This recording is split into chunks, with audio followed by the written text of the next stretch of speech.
ಎಲ್ರಿಗೂ ನಮಸ್ಕಾರ. Welcome to the Harshal view ಚಾನಲ್ಗೆ ಎಲ್ರಿಗೂ ಸ್ವಾಗತ ಸುಸ್ವಾಗತ. ಈ ಕೆಲವು ದಿನಗಳಿಂದ ಮಾರ್ಕೆಟಲ್ಲಿ ನೋಡ್ಬೋದು ನೀವು, ಸಡನ್ಲಿ ಅಪ್ ಮೂವ್ ಆಗಿದೆ. ಸಡನ್ಲಿ ಒಂದು 3 ಡೇಸ್, ಲಾಸ್ಟ್ 3 ಡೇಸಿಂದ ಸೆಲ್ಲಿಂಗ್ ಪ್ರೆಷರ್ ಬಂದಿದೆ.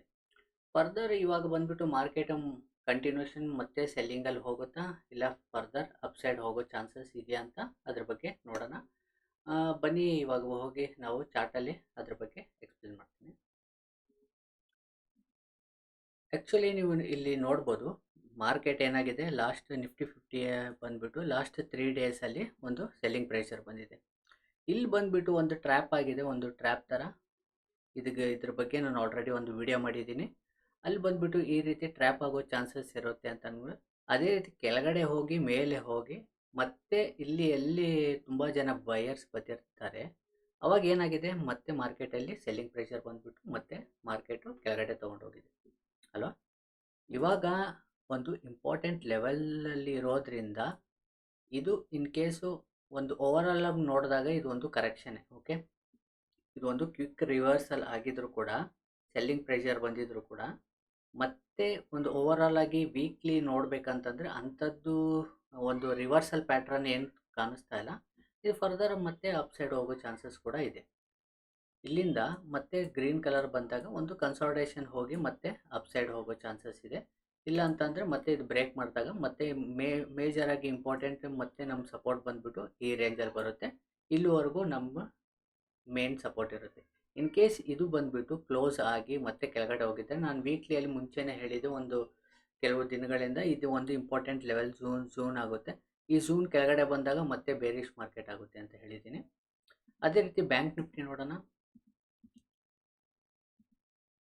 ಇಲ್ಲಿ ನೀವು ಬ್ಯಾಂಕ್ ನಿಫ್ಟಿ ನೋಡ್ಬೋದು. ಬ್ಯಾಂಕ್ ನಿಫ್ಟಿಯಲ್ಲಿ ಕೂಡ ಸೇಮ್ ಪ್ಯಾಟ್ರನ್ನೇ ಇದೆ, ಅದೇ ರೀತಿ ನಿಫ್ಟಿ ಮತ್ತು ಬ್ಯಾಂಕ್ ನಿಫ್ಟಿಯಲ್ಲಿ. ಬಟ್ ಇನ್ ಕೇಸು ಇದು ಬಂದ್ಬಿಟ್ಟು ಈ ಸಪೋರ್ಟ್ ಝೋನಲ್ಲಿ ಮತ್ತೆ ಸ್ವಲ್ಪ ಸ್ಲೈಟಾಗಿ ಕೆಳಗಡೆ ಹೋಗಿ ಮತ್ತೆ ಮೇಲೆ ಹೋಗೋ ಚಾನ್ಸಸ್ ಕೂಡ ಇದೆ. ಅಂಥ ದೊಡ್ಡದು ಒಂದು ರಿವರ್ಸಲ್ ಪ್ಯಾಟ್ರನ್ ಕಾಣಿಸ್ತಾ ಇಲ್ಲ. ಫರ್ದರ್ ಅಪ್ಸೈಡ್ ಹೋಗೋ ಚಾನ್ಸಸ್ ಇದೆ. ಅದೇ ರೀತಿ ಬಂದ್ಬಿಟ್ಟು ನಾಳೆ ನಿಫ್ಟಿ 50 ಮತ್ತು ಬ್ಯಾಂಕ್ ನಿಫ್ಟಿ ಇಂಪಾರ್ಟೆಂಟ್ ಲೆವೆಲ್ಸ್ ಬಗ್ಗೆ ನೋಡ್ಬಿಡೋಣ. ಫಸ್ಟ್ ಬಂದ್ಬಿಟ್ಟು ನಾವು ನಿಫ್ಟಿ 50 ನೋಡ್ಬಿಡೋಣ. ನಿಫ್ಟಿ 50 ಇಂಪಾರ್ಟೆಂಟ್ ಲೆವೆಲ್ ಬಂದ್ಬಿಟ್ಟು 24,647 ಮತ್ತು ಈ ಲೆವೆಲ್ ಬಂದ್ಬಿಟ್ಟು 24,557 ಮತ್ತು ರೆಸಿಸ್ಟೆನ್ಸ್ ಲೆವೆಲ್ ಬಂದ್ಬಿಟ್ಟು 24,393 ಮತ್ತು ಈ ಲೆವೆಲ್ ಬಂದ್ಬಿಟ್ಟು 24,299 ಮತ್ತು ಈ ಲೆವೆಲ್ ಬಂದ್ಬಿಟ್ಟು 24,145. ಇದು Nifty 50 important support and resistance. ಅದೇ ರೀತಿ bank Nifty important support and resistance ನೋಡೋಣ. ಬ್ಯಾಂಕ್ ನಿಫ್ಟಿಯ ಇಂಪಾರ್ಟೆಂಟ್ ಸಪೋರ್ಟ್ ಝೋನ್ ಬಂದ್ಬಿಟ್ಟು ಫಸ್ಟು ನಮ್ಮ ಬೈಯಿಂಗ್ ಝೋನು ಇದ್ರ ಮೇಲೆ ಹೋದಾಗ ಮಾತ್ರ ಪ್ರೈಸು ನಾವು ಬೈ ಮಾಡಬೇಕಾಗುತ್ತೆ. ಅದು ಬಂದ್ಬಿಟ್ಟು 53,339 ಪ್ಲಸ್ ಇದು ಬಂದ್ಬಿಟ್ಟು 53,133. ಈ ಪ್ರೈಸ್ ಮೇಲೆ ಹೋದರೆ ಮಾತ್ರ ನಾವು ಅಪ್ ಸೈಡಲ್ಲಿ ನೋಡ್ಬೋದು. ಇಲ್ಲಾಂತಂದರೆ ಇಲ್ಲಿ ನಾವು ಇಂಟ್ರಾಡೇಯಲ್ಲಿ ಡೌನ್ ಸೈಡಲ್ಲಿ ನಾವು ಟ್ರೇಡ್ ತೊಗೋಬಹುದು. ಆ ರೆಸಿಸ್ಟೆನ್ಸ್ ಲೆವೆಲ್ ಬಂದ್ಬಿಟ್ಟು 52,645 ಮತ್ತು ಈ ಲೆವೆಲ್ ಬಂದ್ಬಿಟ್ಟು 52,399 ಮತ್ತು ಈ ಲೆವೆಲ್ ಬಂದ್ಬಿಟ್ಟು 52,008. ಇದು bank Nifty important support and resistance.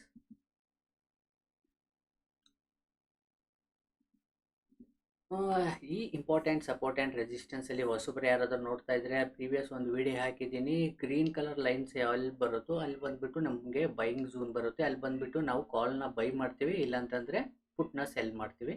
ಅದೇ ರೀತಿ ಬಂದುಬಿಟ್ಟು ಒಂದು ರೆಡ್ ಕಲರ್ ಲೈನ್ಸ್ ಇದೆಯಲ್ಲ ಅದೆಲ್ಲ ರೆಸಿಸ್ಟೆನ್ಸ್ ಲೆವೆಲು. ಅಲ್ಲೆಲ್ಲ ಬಂದಾಗ ಪ್ರೈಸ್ ಬಂದಾಗ ನಾವೇನು ಮಾಡ್ತೀವಿ ಅಂತಂದರೆ ಪ್ರೈಸ್ನ ಬಂದುಬಿಟ್ಟು ಪುಟ್ನ ಬೈ ಮಾಡ್ತೀವಿ, ಇಲ್ಲಾಂತಂದರೆ ಕಾಲ್ನ ಸೆಲ್ ಮಾಡ್ಬೋದು. ಈ ವಿಡಿಯೋ ಡೀಟೇಲ್ ಆಗಿ ನಾನು ಆಲ್ರೆಡಿ ಎಕ್ಸ್ಪ್ಲೇನ್ ಮಾಡಿದ್ದೀನಿ. ಮತ್ತೆ ಇದೇ ರೀತಿ ನಾಳೆ ಪೋಸ್ಟ್ ಮಾರ್ಕೆಟ್ ರಿಪೋರ್ಟಲ್ಲಿ ನೋಡೋಣ. ಎಲ್ರಿಗೂ ನಮಸ್ಕಾರ, ಧನ್ಯವಾದ.